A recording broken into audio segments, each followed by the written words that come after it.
Hello, my name is Nadia Kashif. This short video highlights my vision of teaching and learning and shows how my vision has grown and evolved during my 16 months at the Bachelor of Education program at Ontario Tech University. Reflecting back on this wonderful journey, I've seen a significant change and growth in my mindset. My perspective about teaching and learning has broadened from a more basic perspective of viewing the role of a teacher as a facilitator of learning to a more holistic and deeper stance of viewing the teacher as a pedagogical practitioner. My vision is to create a safe and inclusive learning environment that embraces diversity and inclusion, promotes equity and mutual respect, and honors the cultural and lived experiences of each student. My goal is to encourage my students to find what they are passionate about and help them be successful. Teach them to learn, appreciate, respect, and cultivate a positive digital and ecological footprint. And most importantly, be that stable and constant voice in their lives that speaks to their confidence. This picture of the puzzle pieces shows a true representation of my intention. In the beginning of the Bachelor of Education program, Foundation 1, Week 1, I said that the purpose of teaching is to provide students with an opportunity not only to foster their academic achievement, but to help them discover their strengths and passion and set the foundation for lifelong learning. I also talked about the OCT ethical standards and highlighted the values and beliefs that come with the teaching profession. However, I failed to mention Indigenous education, assessment, classroom management, or the importance of establishing positive parent-teacher relationship. In my weekly reflections in Foundation 1, Week 3, I talked about assessment for, as, and off learning. In my vision of teaching and learning in semester 2, I said that assessment is an integral part of the learning process and must be ongoing. It's the process of gathering evidence of students' learning to improve students' learning. I mentioned that I must plan and implement a combination of appropriate assessment and instructional activities that address the diverse needs of my student. Even though all those statements hold true, this semester I've learned that I must be fair in how I assess my student.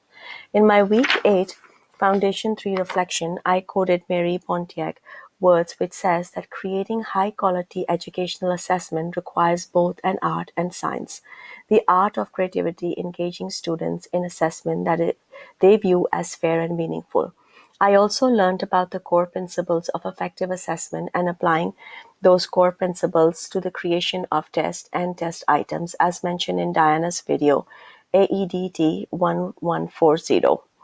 In Foundations 1, Week 5, I said I was overwhelmed with the assignment given to me, especially because I don't have much knowledge of the Indigenous culture. However, I'm proud to say that this program has allowed me to have a better understanding and knowledge about Indigenous perspectives.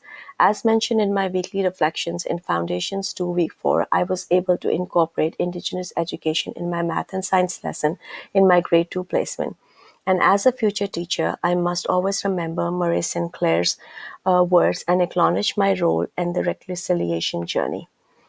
In Foundations 2, Week 1, I talked about creating a safe and inclusive learning environment, having routines, setting clear goals and expectations for my students, and using effective strategies for establishing classroom procedures. In Week 1, Foundation 3, we revisited the learning environment and learned about theories of classroom management. A survey allowed me to see that my beliefs about classroom management lean more towards a humanistic perspective. I learned that a teacher's beliefs about teaching and learning will affect everything they do in the classroom. Whether these beliefs are implicit or explicit, they will impact classroom management decisions and ultimately impact students' learning and behavior. In Week 7, Foundations 3, I learned the importance of parents and partners. As a parent volunteer in my children's school, I feel that parents must be welcomed, respected, and valued by the school community as they play a vital role in working in partnership with the school and the educational system. As a future teacher, I must always remember that each day parents entrust their children in my care. They want to know and believe that I am supportive, compassionate, and caring towards their child. I will always keep communication and dialogue open with my students' parents, provide them various opportunities to be involved in their child's learning in the school environment. I believe that parents have a primary influence on their child's attitudes towards school, their learning, and their future success. So my goals for my first year of teaching is number one, knowing my students and their parents, building positive relationships based on trust and mutual respect, and of course, classroom management. Number two, integrating STEAM and Indigenous education into the curriculum and creating ongoing, fair, effective, and authentic assessment as of and for learning. And finally, I end off with this quote from Brad Henley. It says, "A good teacher can inspire hope, ignite the imagination, and instill a love for learning." Thank you.